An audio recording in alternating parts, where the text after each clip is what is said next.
Thank you very much for joining us today. It's a great honor for us to hold this event here today. I'm Hugh and I'm the president of the Oxford University Hong Kong Scholar Association. So every time when before I start the event, I have to introduce our society again. So some people have heard it many times before, but Oxford Hong Kong Scholars is a student organization that run by students here and aims at fostering the relationships and academic exchange amongst postgrad students, junior scholars, and also some undergrads and everyone interested in Hong Kong. So today we're very honored to have Lord Chris Patten here to join us for this event. So I think everyone knows Chris very well, but I'm still gonna briefly introduce him before the event today. So Lord Chris Patten obviously is a prominent British politician and diplomat and has been the Chancellor of the University of Oxford since 2023. And Lord Patten's political career began in 1966 when he joined the Conservative Research Department. So he was elected in 1979 as a Member of Parliament for Bath, a position he remained until April 1992.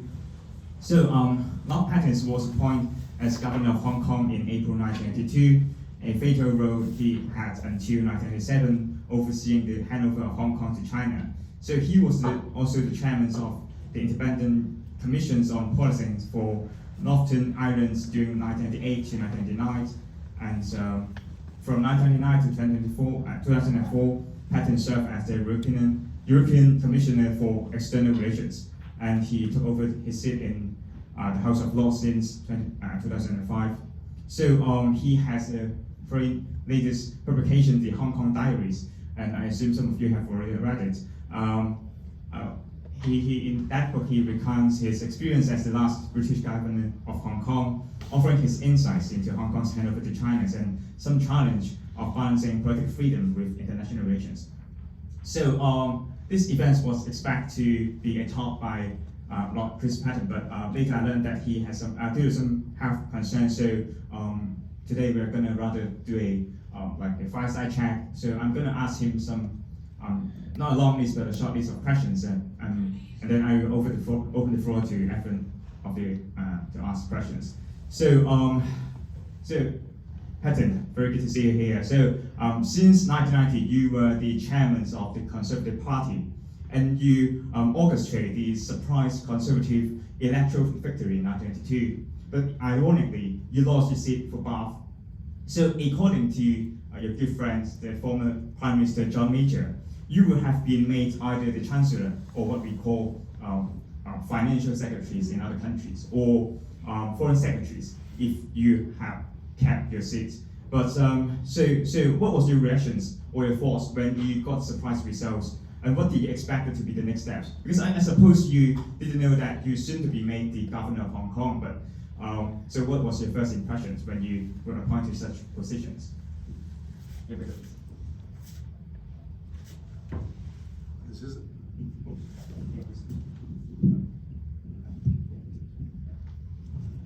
I hate, can you hear me? Yeah. I hate these karaoke machines. And I hope you'll excuse me if I don't stand up and have this discussion sitting down. I just had some operations on my heart, and while I'm happily still alive, I'm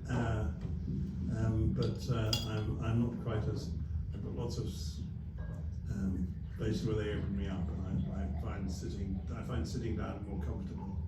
Anyway, I hope that'll disappear fairly soon.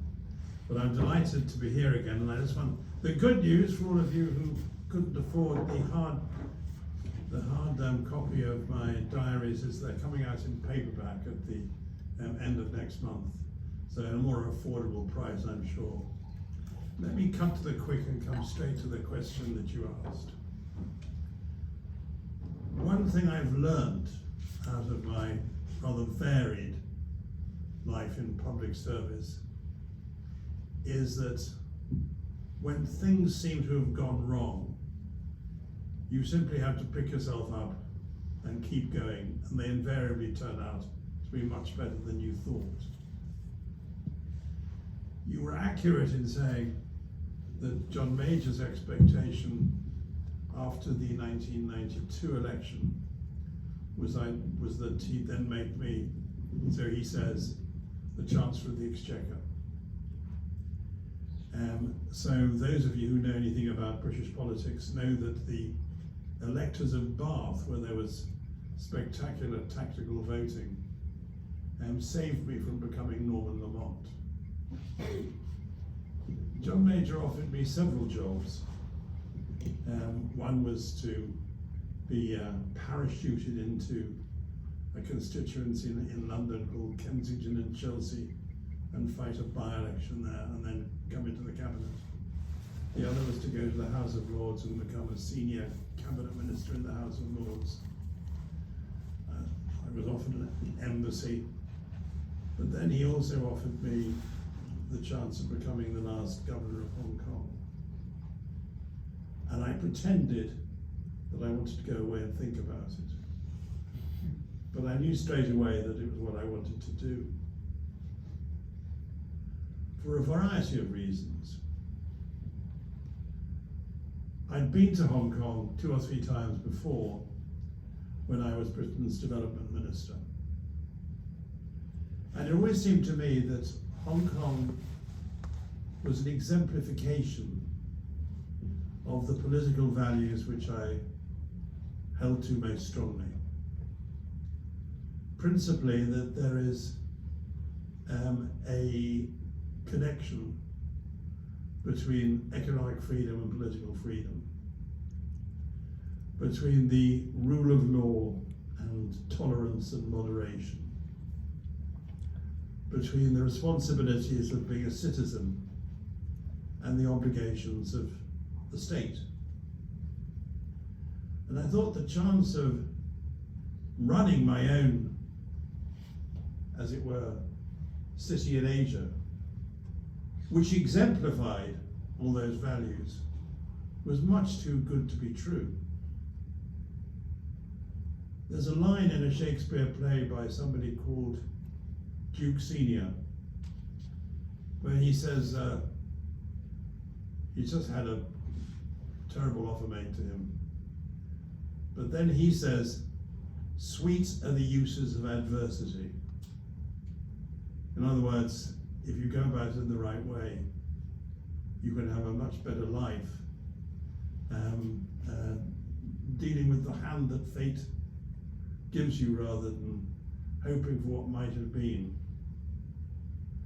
So in 1992, I went with my family to Hong Kong. It wasn't easy. One of my daughters was traveling around Latin America and didn't hear about me going to Hong Kong until she heard it on the BBC World Service. My wife had to give up her work as a barrister, a family lawyer.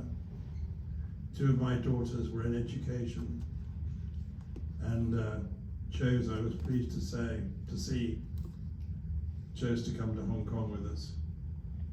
And we had the 5 happiest years of my life. No question. I worked with wonderful public servants. 1 or 2 in the Foreign Office were a bit dodgier. But by and large, particularly the Hong Kong civil servants I worked with were outstandingly good.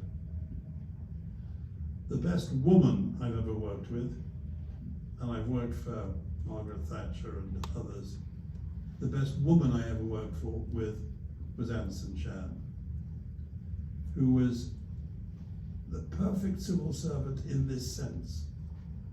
Not perfect because she always agreed with what I wanted to do, but perfect because she told me when what I wanted to do she thought was wrong.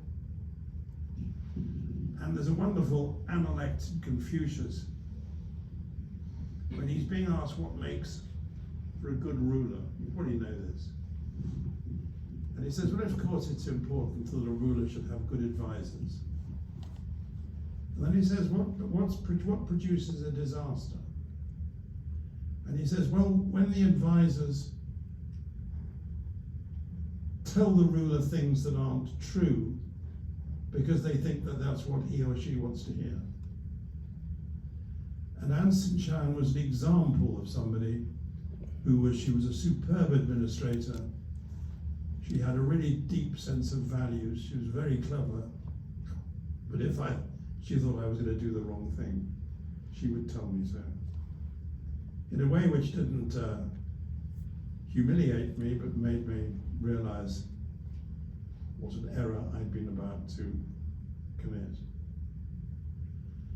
And I had other wonderful civil servants as well from the Hong Kong civil service. Michael Z, for example, who now, alas, has been ill and no longer with us.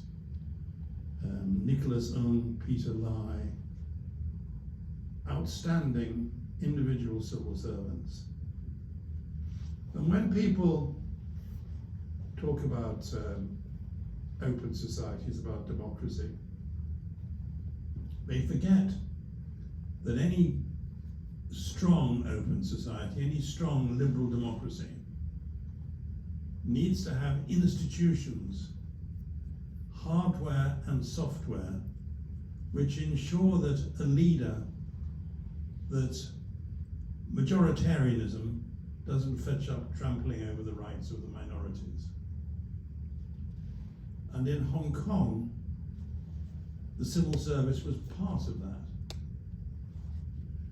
The rule of law, the independence of the judiciary, due process were all part of that.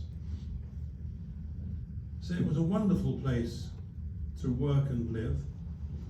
And of course, the two main aspects of the job were extraordinarily interesting.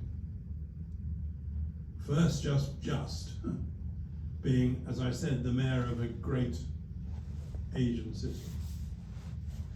When I left, it's changed since, largely because of the increases in China's GDP. But when I left, Hong Kong's GDP, with 7 million people, was 18–90% of China's.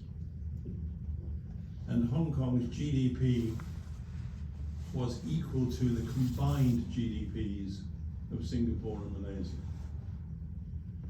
And every year I was in Hong Kong, we were able to cut taxes from their already low levels, increase the amount of money in the reserve, pay for the new airport out of our reserves, and increase public spending.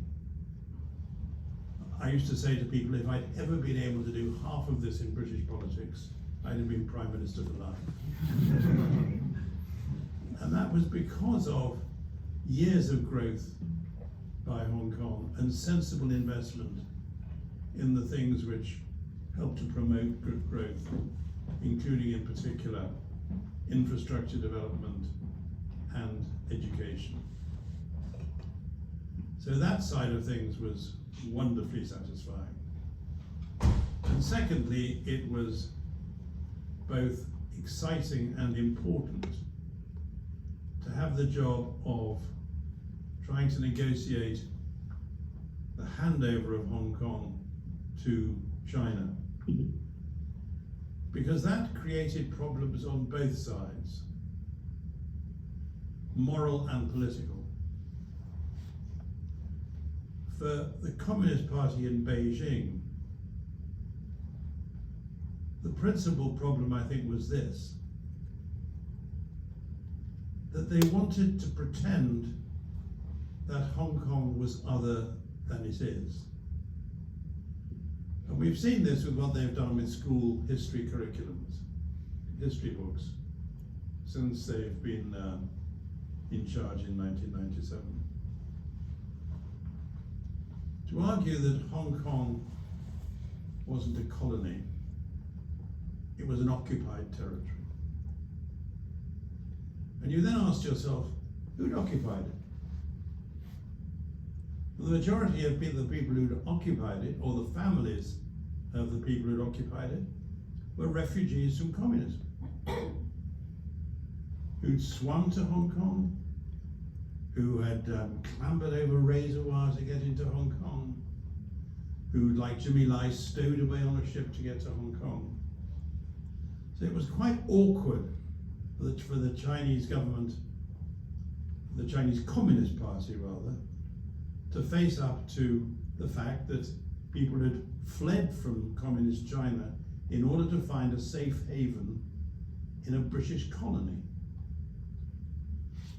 Secondly, it was difficult for Britain because here we were handing over a free society to the last great totalitarian state in the world.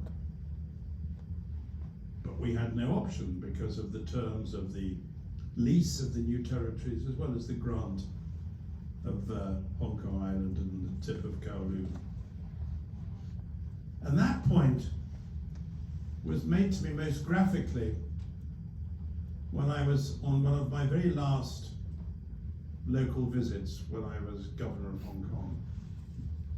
And I was visiting a mental hospital. And it was being rebuilt, so the wards were all in porta-cabins with rather unpleasantly wire around them to keep the I was about to say the customers, to keep the patients in. And I'm walking down between these porta-cabins, and a very well-dressed, middle-aged Chinese guy with a three-piece suit started shaking the wire of his porta-cabin and said to Pang Ting Hong, he said, can I ask you a question? And to the horror of my bodyguards and my civil servants and the doctors, I went across to talk to him. So he said to me, can you answer a question for me? So I said, well, I'll try. So he said, would you agree, Governor, that Britain was the first great parliamentary democracy? And I said, well, other people might disagree, but we'd certainly boast about that. So he said, and would you agree that China is the last huge totalitarian state? And I said, well, I'd be careful about saying that myself, but I can see the point you're making. So he said to me, okay, he said, so how is it that the world's oldest democracy is handing over to the world's largest communist state the free people of Hong Kong without ever asking their opinion? And I said to my civil servants when I was coming away, there's a terrible paradox in that. Here is the man with the sanest question in Hong Kong in a mental hospital. But it was true and unanswerable because we'd never had any alternative. And eventually, what made it possible on both sides was the mantra which Deng Xiaoping had used with Taiwan principally in mind. One country, two systems. That Hong Kong could continue with its own system of doing things, the rule of law, civil society, and so on, and a high degree of autonomy. And the only thing it would have to do is accept that it was part of China, mainland China. So one country, two systems was what gave both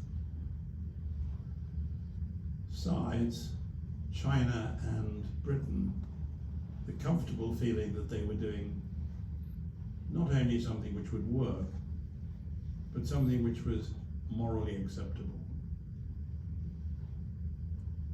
And that was, some people would say now,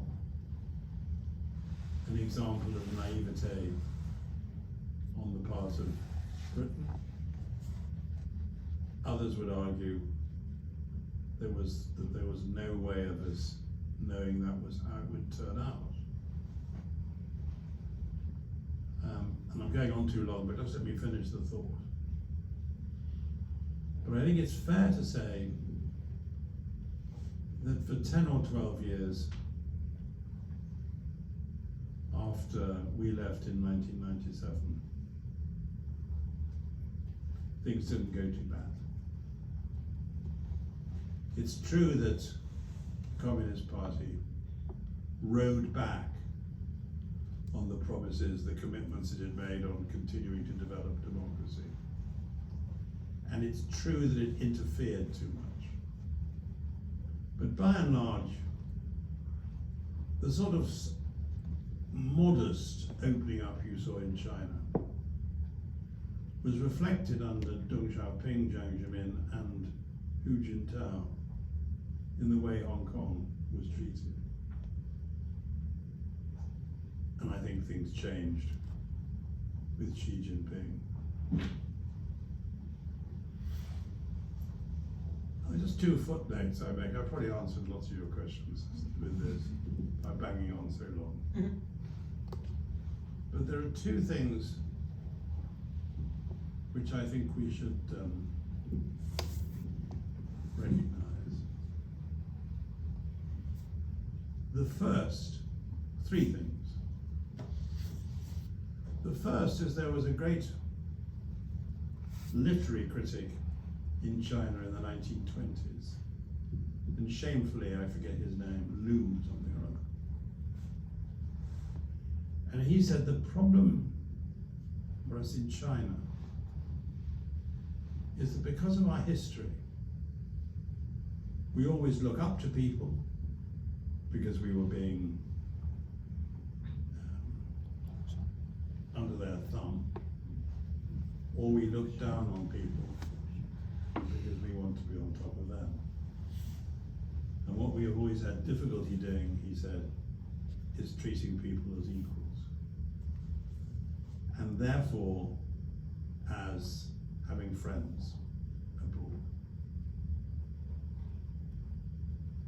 The second thing is that I think we deluded ourselves very often in the West by accepting a Marxist proposition that economic change and technological change would inevitably lead to political change. The most egregious example of that, I think, is Tony Blair, after China had signed its membership forms for joining the WTO, which I'd helped to negotiate on the European side. And Tony Blair said, now China has joined the WTO, its progress, its road to democracy, he said, is now unstoppable. Discuss. Something stopped it. And it's always been a snare and a delusion to think that there's an automaticity between economic change and political change. Yes, it's happened in a lot of places across Europe, across Asia, as well as Europe, like South Korea. Like before that, Japan. It's happened in a lot of places, but it's not automatic.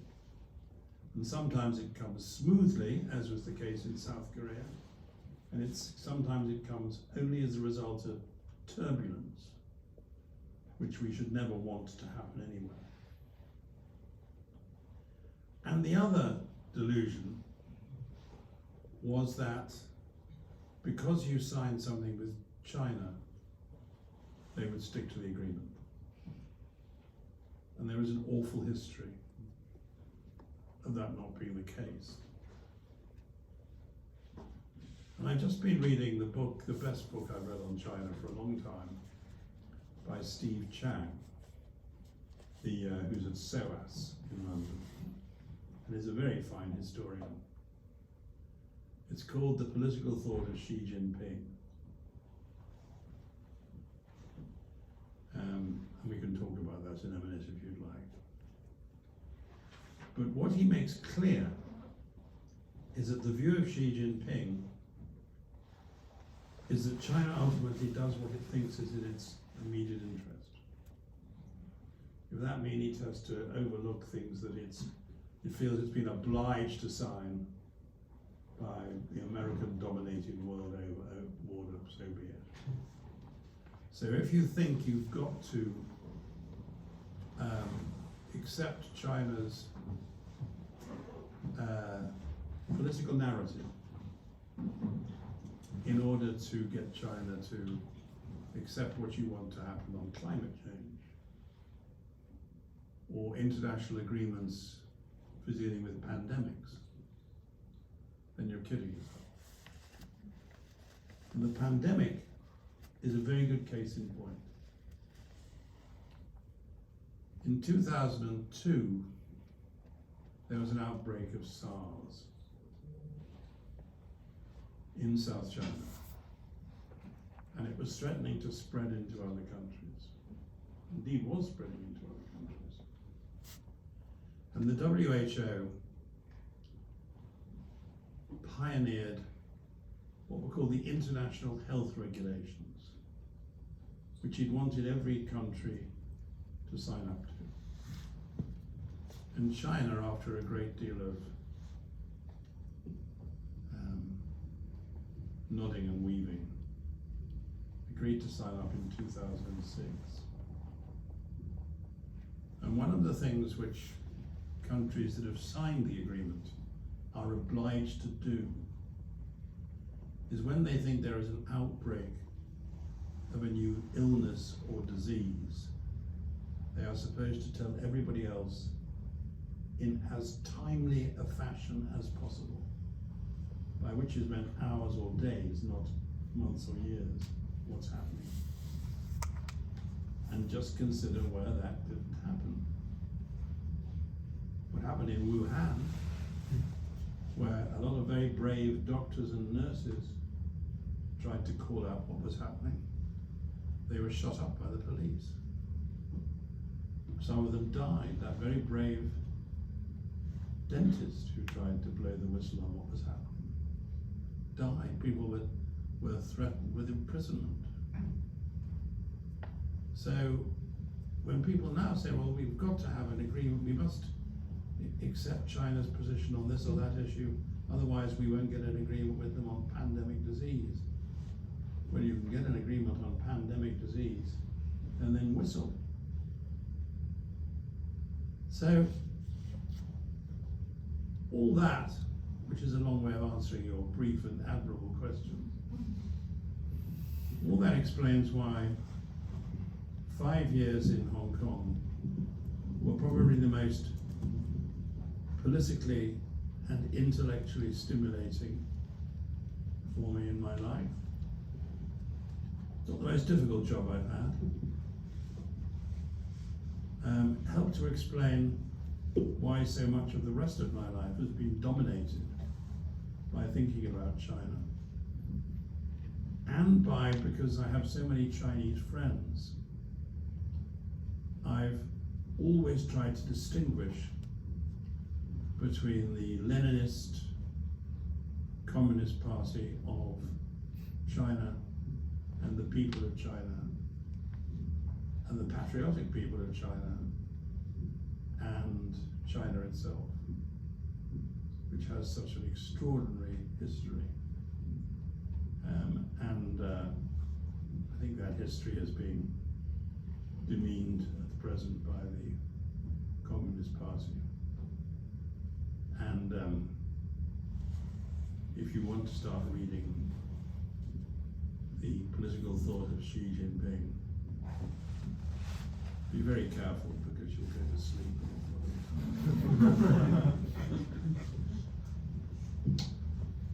Great. I won't answer every question at that Yeah. length.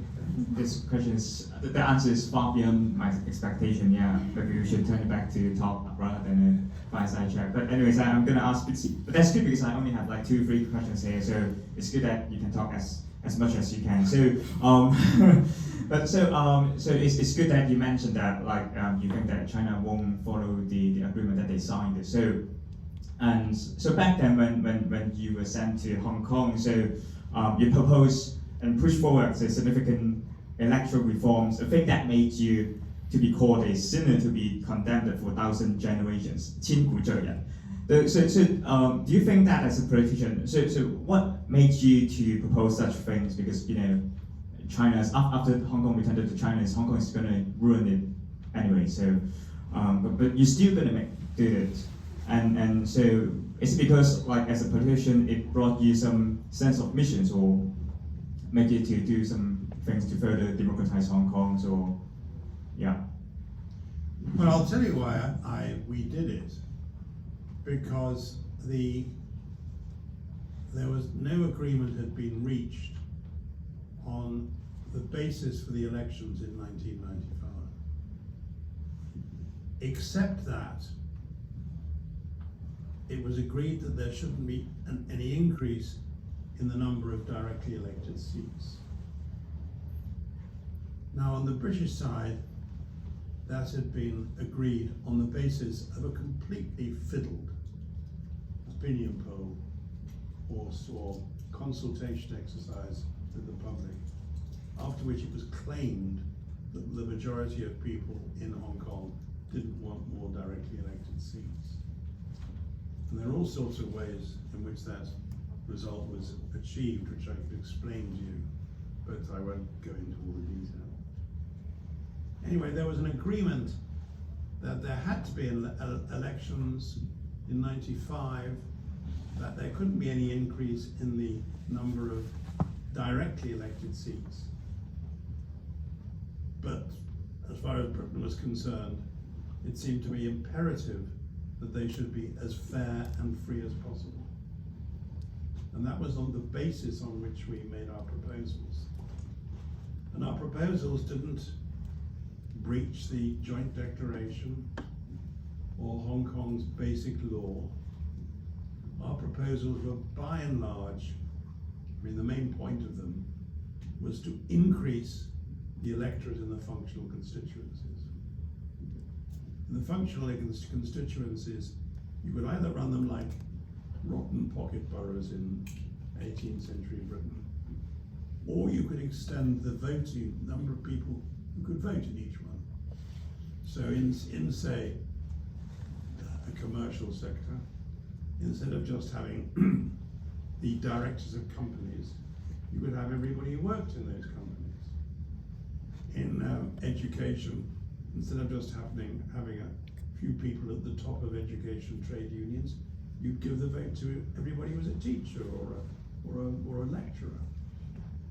So we increased the number of people able to vote by doing that by about 2 million, and made it clear that the functional constituencies would be far more reflective of public opinion generally than they had been when they had a very narrow focus.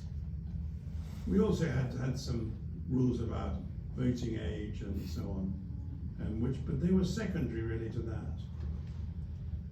And I think there were two things that really annoyed the Chinese Communist Party. The first was that in particular. They thought that they'd got the elections, the 95 elections, all bottled up. And suddenly to be faced with the fact there were going to be 2 million more voters made them rather worried. Secondly, they hated the fact that I took the view that I should tell people in Hong Kong what we were proposing to do slightly before I told Beijing, and that we shouldn't take the view that unless Beijing approved something, we wouldn't do it in Hong Kong. Because if that was the case, there was no point in it still being allegedly sovereign. And I think it particularly annoyed the Chinese Communist Party that we were involving Hong Kong and Hong Kongers in deciding their own future. If you think about something which was related to that, throughout my time in Hong Kong, it had been happening for years before, Beijing was always very reluctant to have Hong Kong civil servants or representatives in the negotiating teams that came from the UK. Even though we were talking about Hong Kong. And the Chinese used to say, no, they couldn't accept that. And they used to call it the three-legged stool. Sometimes Chinese metaphors are fairly incomprehensible, because as I pointed out to them, two-legged stools fall over. But there's something to be said for having a third leg to the stool. Anyway, they really disliked the fact that before going to China to discuss these ideas, I had made public speeches about them in Hong Kong. Now, I wasn't as squeaky clean as that, and they weren't as ill-informed as they suggested, because the British Foreign Secretary went through with his opposite number in a meeting in New York at the UN General Assembly all the main details of what we were proposing to do. Told the Chinese Foreign Minister, Chen Shichen, who was interested, didn't criticize anything, said he'd go back and tell his colleagues, and then when he went back and told Liu Ping and others, they exploded, because what was happening wasn't something that they'd already agreed. So I think that was, in many respects, as annoying to them, the fact that I was involving Hong Kong, as the fact that we were increasing the number of people who could vote in Hong Kong in an entirely acceptable and legal way. If we'd said, oh, we're going to have another 10 seats directly elected, or if they'd said we were going to have all the seats directly elected, then they would have had a reason for denouncing me. So I became a sinner condemned for 1,000 years, generations. I received remission later on, because after I'd been governor of Hong Kong, I became the European Commissioner for External Affairs, responsible for our negotiations and our relationship with China. So the Chinese had to go on doing business with me. And after a bit, they decided that I was quite predictable. They knew what I was going to say and do, and they didn't mind it too much. So the then Chinese Foreign Minister Patten came to see me in Brussels, and the meeting didn't get off to a very good start. He came into my office with the Chinese ambassador to the EU, and on the wall there were a lot of photographs of my daughters. And he said, those your daughters? So I said yes. So he said, how come such beautiful daughters have such an ugly father? And the Chinese ambassador, hugely embarrassed, said, the minister's telling a joke, the minister's telling a joke.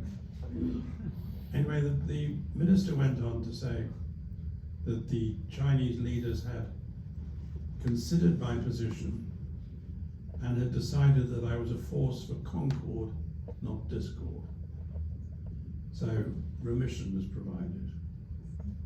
And a few months later, I was invited with my wife and my family, though they couldn't go, on a sort of semi-official visit to see Jiang Zemin and to go around China.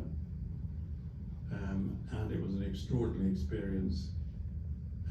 And I thought that I'd been absolved of my sins, rather a sort of Chinese communist version of Catholic absolution.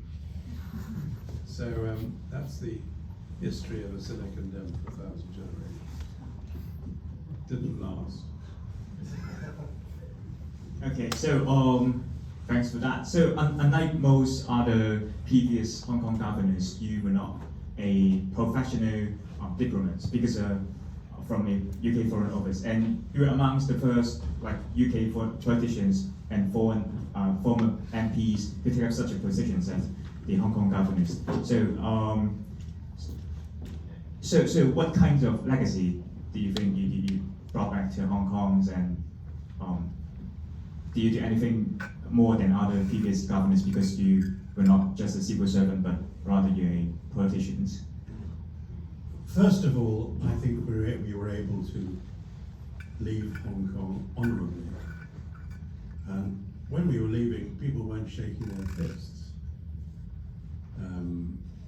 They were applauding most of what they thought we tried to do.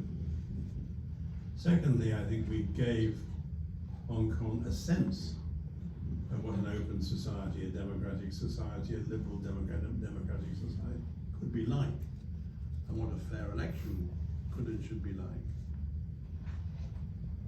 And thirdly, I think I challenged what the diplomats had always thought was the only way you could deal with China, which was basically to accept that China still enjoyed the mandate of heaven, and you couldn't disagree with China because it had this almighty glow about it. Now, I think China and Chinese history is wonderful, but I don't think the Chinese Communist Party is wonderful. And totalitarian states, dictatorships, never end well. Give me an example of one that's ended well. So I think those were the three main things I brought to the job. I wasn't entirely devoid of diplomatic experience. I'd been the Overseas Development Minister. Subsequently, I reorganised the police service in Northern Ireland after the Good Friday Agreement. The only thing they couldn't agree in the Good Friday Agreement was who should control the police. And I did that, which was the most difficult job I've ever had, and the one which has probably had the most lasting significance. And then I was a European Commissioner, which was a hugely enjoyable job. And as you know from your experience, Bruges is rather a nice. Yeah, it's a great country. Yeah, I agree. So I think that's all for me. So I think given the time is tight, I think we should like open the floor to the audience. So see if anyone has any questions. Like Melina, yeah, third row. Yeah. Maybe you could just give your name when you ask a question. So I know who you are and what you're. Yeah. Good evening, Lord Patten. My name's Melina, and I'm an alumni at the business school. So I follow your work or address at the Oxford Union, and subsequently at your book launch interview by Professor Renamita on the matter of Hong Kong. And it looks like you really like to tell the story of when you visit the hospital of the mentally ill, and you were being asked the question of why Hong Kong people were never given the choice in the 80s. But I felt like I always wanted to hear the second part of the story, which is your thoughts on if Hong Kong people were given the choice back then in the 80s before the Sino-British Declaration. Do you believe that the outcome would be favorable to China? Because increasingly there are scholars coming out to say back then, because China's opening up mouths, like painting these rosy pictures of China, the outcome of that, if there were a vote, the outcome would be quite favorable to China, and there's almost a misstep that Hong Kong people were not involved to that decisions that led to the deteriorations between China and the Hong Kong people. Yeah, interested to hear your thoughts on that. Well, I'll make 2 or 3 general points. First of all, I cannot think of an example in human history where people have voted for less freedom rather than more. Nowhere. And if the Chinese Communist Party was so confident about it, it would say that it was perfectly happy now, for example, to allow Taiwan to say whether it was happy to give up its freedoms and become part of mainland China, or to stay with its, well, I think it's rather confused quasi-independence. I think that it would be astonishing if any society voted for rule by law rather than rule of law. There's a fundamental and important difference. And the truth is that because of the terms of the lease and of the grant, but principally the lease, we weren't able to consult China, the Chinese people in Hong Kong, as though we were dealing with Singapore or Malaysia, for example, or any of our colonies in Africa. Back in the 50s and 60s, Chinese leaders, including Zhou Enlai, would say on one or two occasions when it looked as though Britain was seriously going to increase the amount of democracy in Hong Kong, but you can't do that. If you do that in Hong Kong, they'll think you're preparing them for independence, like Sri Lanka, like Singapore. And that's not going to happen. It's never going to happen. You have to prepare them for coming back to the motherland. So that was part of the difficulty. I think if we blamed for anything, it's the assumption we made that Chinese communists actually understood what the Hong Kong system was. When they talked about safeguarding one country, two systems, did they understand what the system was in Hong Kong? It wasn't just about rich people becoming richer. It wasn't just about making the world safe for billionaires.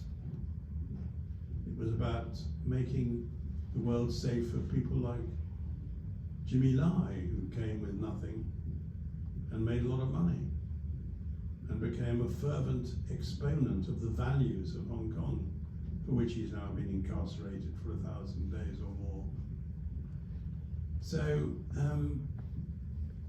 I don't think, I think it would have been amazing if we'd been able to hold an election, if the result had ever been anything but people voting for freedom.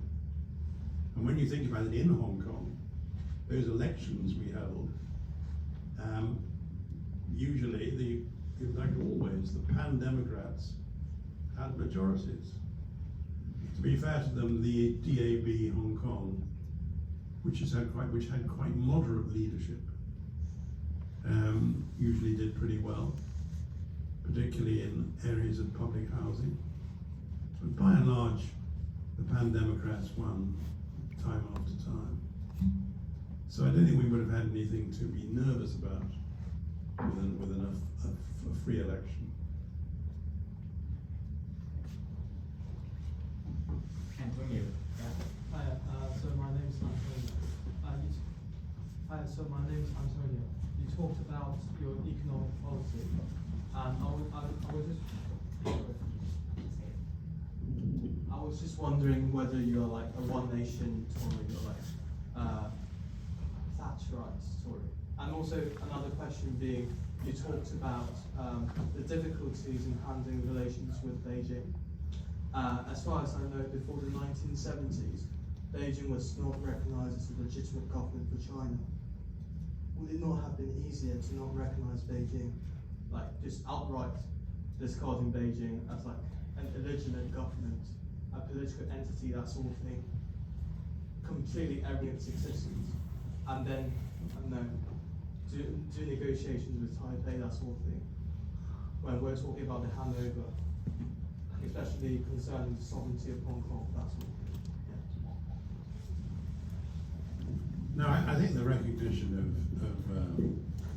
Beijing as the legitimate government of China was an inevitable consequence of the attempt to create a world order after 19 45 are based on the United Nations, and with at its heart the most important representatives of different countries in the Security Council.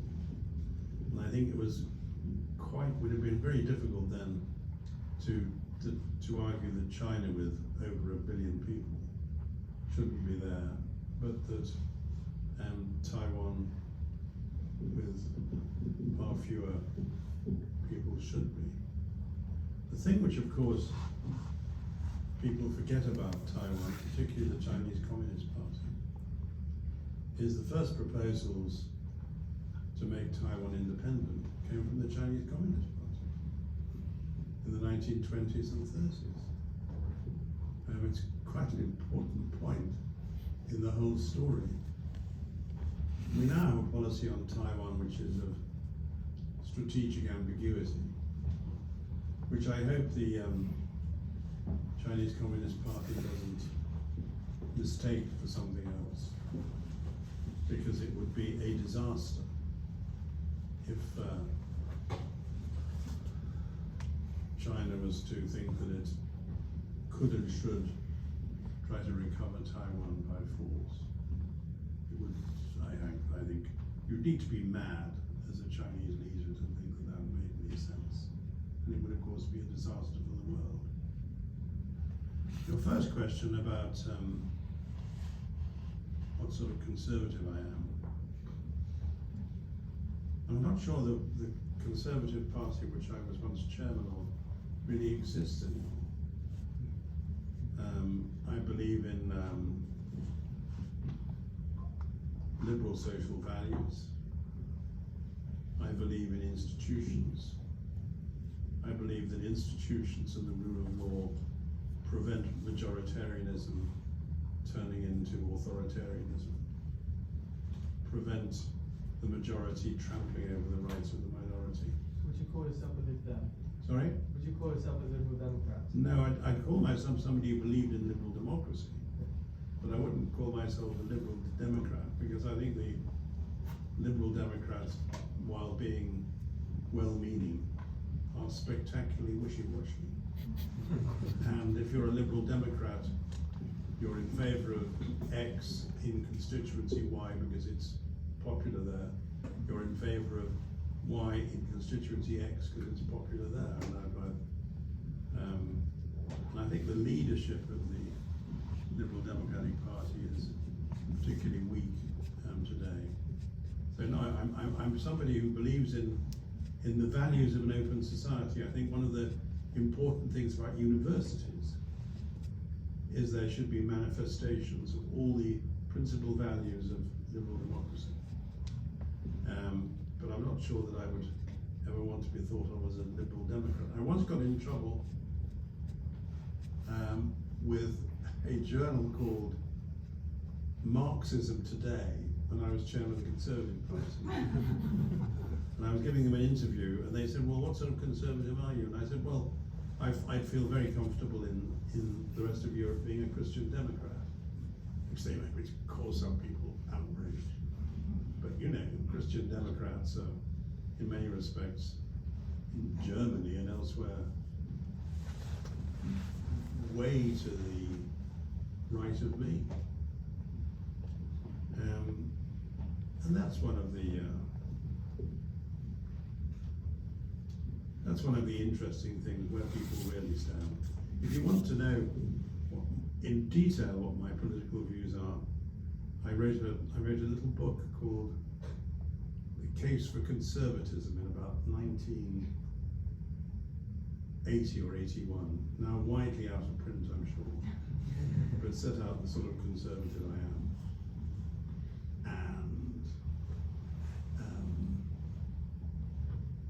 I think that, I'll tell you what I think is wrong with the political system in this country at the moment. Just one of the things which is wrong. Politics here, and in many other liberal democracies, has assumed a split down the middle of society between left and right, with the left, on the whole, putting its greatest emphasis on an issue which is of most importance to its historic supporters. The greatest emphasis on trying to prevent social inequity and to close the gap between the haves and the have-nots. And it's tended to put as secondary issues of institutions and guarantees to the individual that their freedoms and their ability to look after themselves should be particularly prized. And that you can call the politics of identity. And what the left has tended to do, I think, in the last few years, is to forget about the importance of the politics of identity, which has gone down very badly with some of their traditional working class voters, who of course want to see the income gap between rich and poor closed, but also they have traditional moral views about issues like gender and issues like the nation state and most of those community issues. On the right, where, as I said, the basis is identity politics and the institutions which sustain identity, that hasn't, to a sufficient extent, gone hand in hand with an understanding of the importance of closing the income gap between the rich and the poor.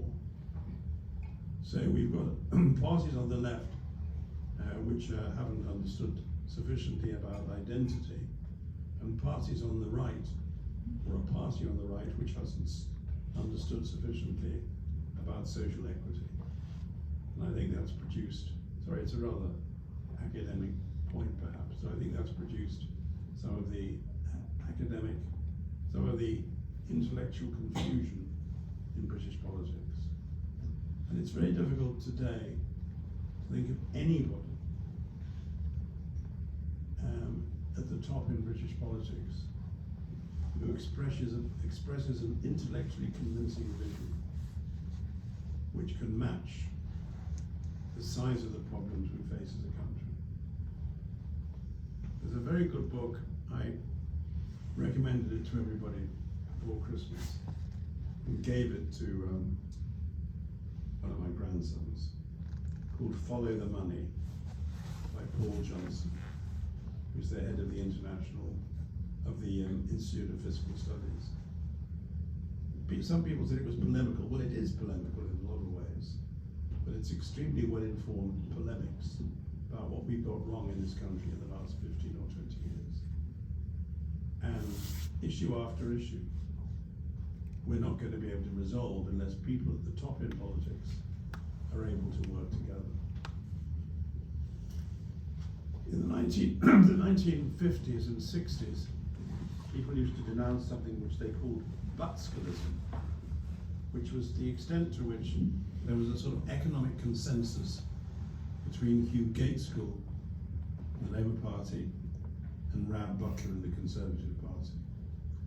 And the disagreements in politics were fairly marginal, but basically people still believed in a sort of Keynesian model of the economy.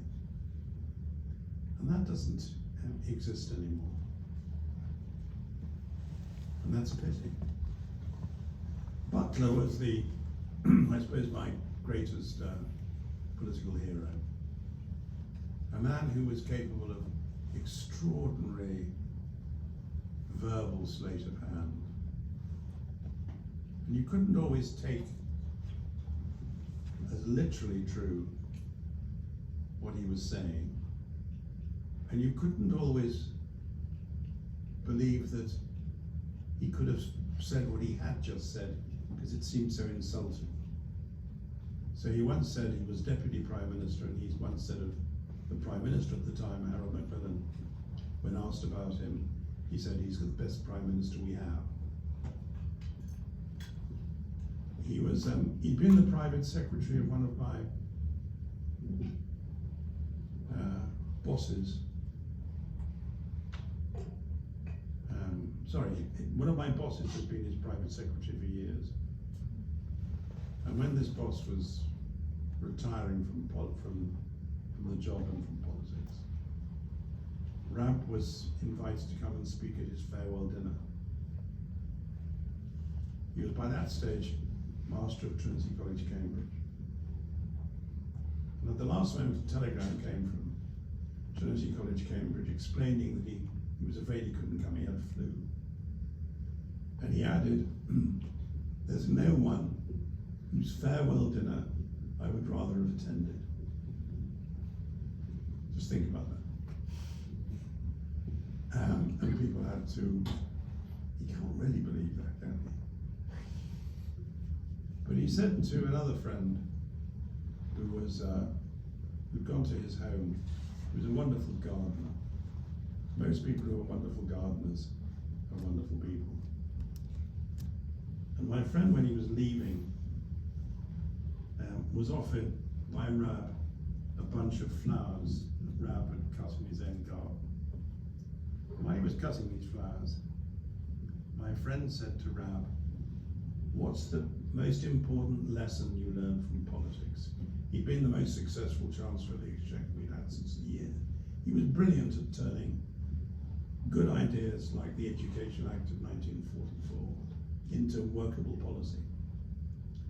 And he said the most important thing he'd learned in politics was that it was more important to be kind than efficient.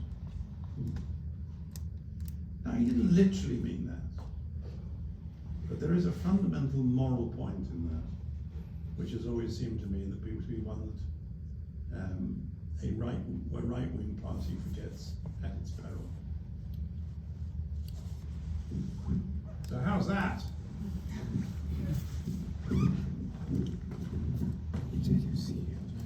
Thank you. I'm Ivy. I'm a historian in training. So my question is, how do you yourself view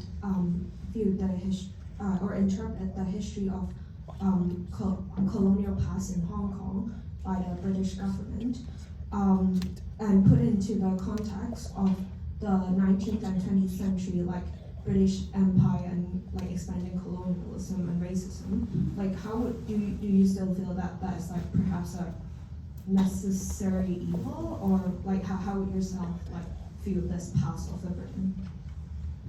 Well, as I said in my speech when I was leaving Hong Kong, nobody would defend colonialism in the late 20th century, the 21st century. Now, while saying that, you can argue that some good things emerged in colonies. A few years ago, when the then Prime Minister of India was here, he'd been educated here, he'd done a master's here. Manmohan Singh, wonderful man. And he gave a speech in the Sheldonian about the legacy of the Raj. And he gave a brilliant speech about the extent to which India and the Indian economy had been used by Britain to sustain some of its industries like textiles. And he argued that nobody could defend the case for colonialism. Nevertheless, there were some things good that had happened in India. Understanding the nature of civil society, understanding the case for apolitical civil service, understanding the arguments for liberal democracy, and the English language. They pointed out that to a considerable extent, the Indians had added to the strength and depth and width of the English language. And he got in terrible trouble back in India for saying there'd been any good thing to say about colonialism.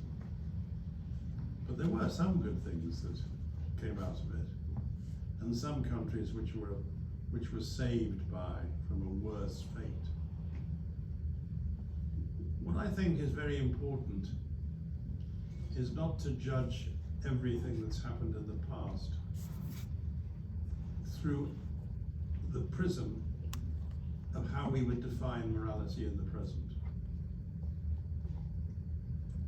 So while I would not remotely try to defend colonialism today, I do think that you could argue that there are some countries which were colonies and now independent, which were better governed when they were colonies. I can think of a few countries which have turned into tyrannies where that's the case.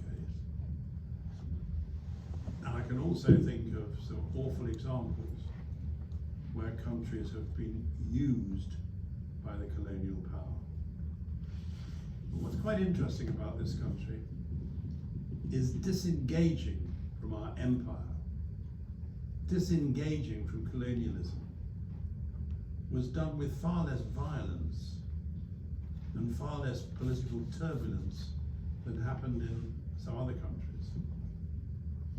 Think about France and Algeria, for example. Think about France and Vietnam.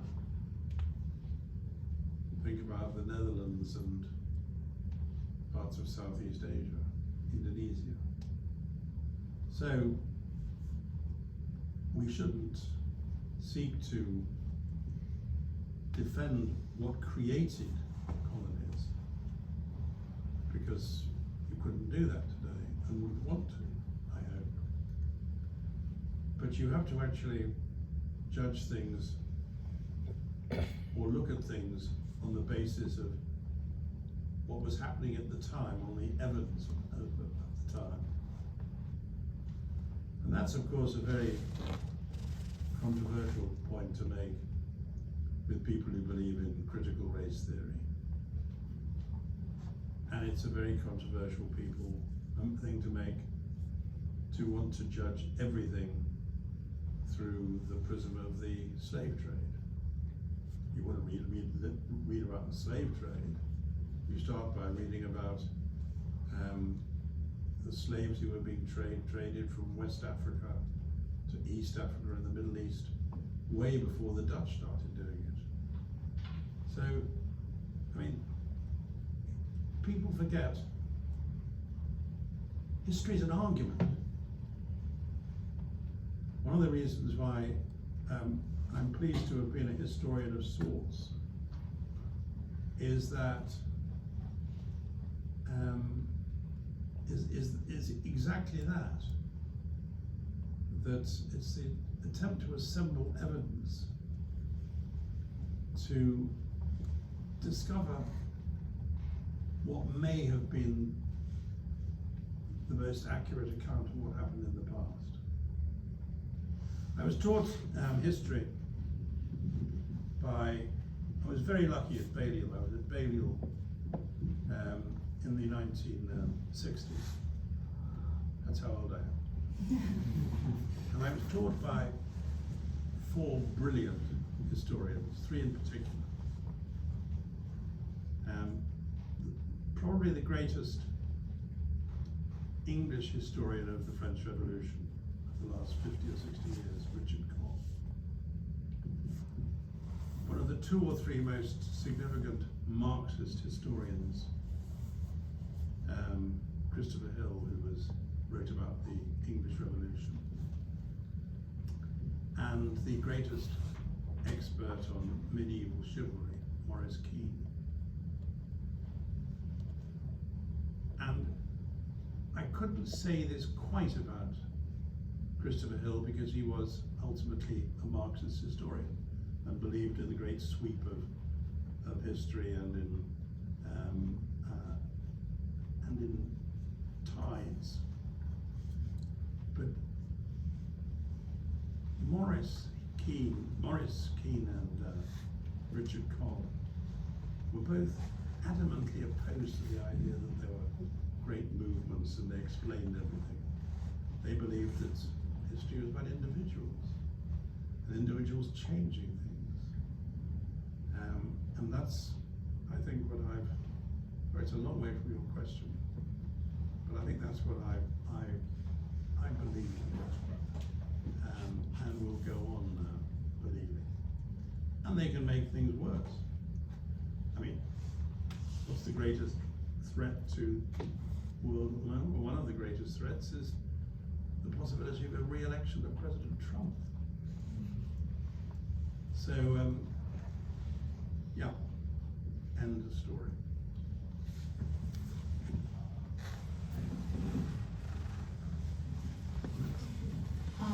Hello, Mr. Chancellor. It's always a great delight to listen to you. My name is Jessica Chan.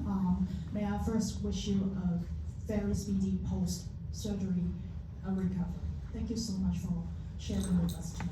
Since the theme is about fireside chat, I have two questions. The first part will be a bit more intimate or personal, if I could.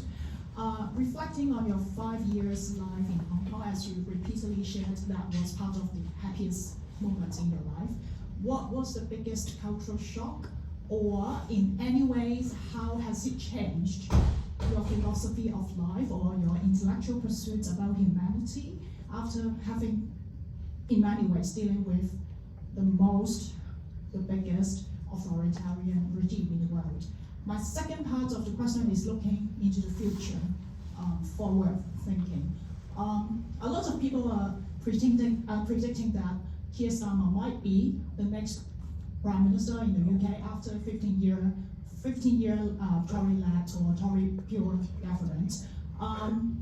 I know that you have repeatedly urged the UK government, regardless of whoever the Prime Minister or Foreign Minister would be, of taking a stronger stance towards China. Now, with the return of David Cameron last year as the Foreign Ministry, which was very surprising, if not shocking to many people, what sort of expectation or stance you would advise the next PM or Foreign Minister to take for the next government in Britain? Because after all, Britain, regardless of the US power, Britain is the signature of the joint declaration. So Britain remains a historical as well as a fundamental role in the relationship between Hong Kong, China, and Britain. Thank you. Well, on the last point,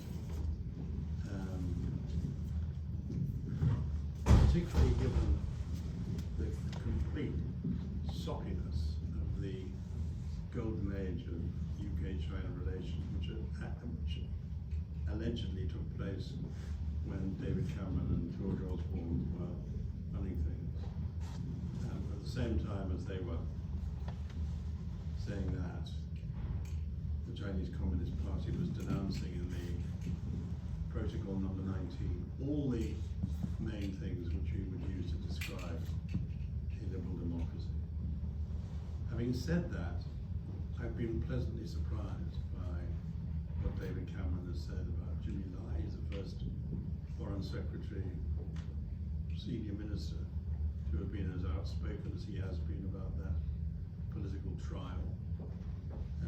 He's been very clear about China being in breach of the joint declaration, which other ministers haven't always been. So I think what he's done since he became foreign minister has strengthened the extent to which this government looks moderately sane from time to time. And he didn't have great. His predecessors weren't exactly tough competition. Boris Johnson, Liz Truss, Mr. Cleverly, or perhaps ill-named Mr. Cleverly. So I think he's a great improvement. If you want to know my views on, in some detail, on what the government strategy should be on China, you could look them up. About 6 weeks ago, I wrote a piece for the New Statesman, which appeared in its digital edition, but not in the written edition, and disappeared down the plug hole like a dose of salts. But which you could certainly, I mean, that sets out in quite a lot of detail how I think we should deal with China, which is in a way which isn't, to use a phrase I used earlier, self-delusional, and preserves our self-respect. Great. I think we're running off time. Okay, just the first part of your question was about. A personal side of how has your experiences in Hong Kong has or has not changed? Okay, that's quite simple. When I was in Hong Kong, I found I was dealing with people who were having to argue and stand up for and brave about things I'd always taken for granted. Like the rule of law, like parliamentary democracy, like the relationship between economic freedom and political freedom. And it made me, I don't want to sound pompous, it made me slightly humble to think that here were people fighting for things which I'd just taken for granted. And I've tried to say that to my children and grandchildren from time to time.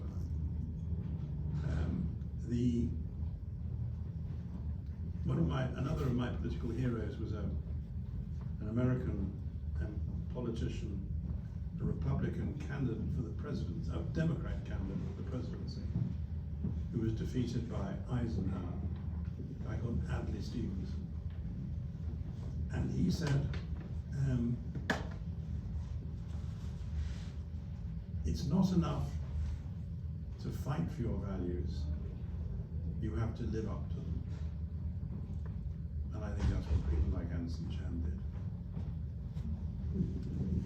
Okay, sorry, but I think we're running out of time, so I have to conclude the events today because now Patten have to rush back to London after this event. So thank you very much again for everyone for joining us today. So please follow us on Facebook, on Instagram, join our WhatsApp group for many great events ahead. So thank you.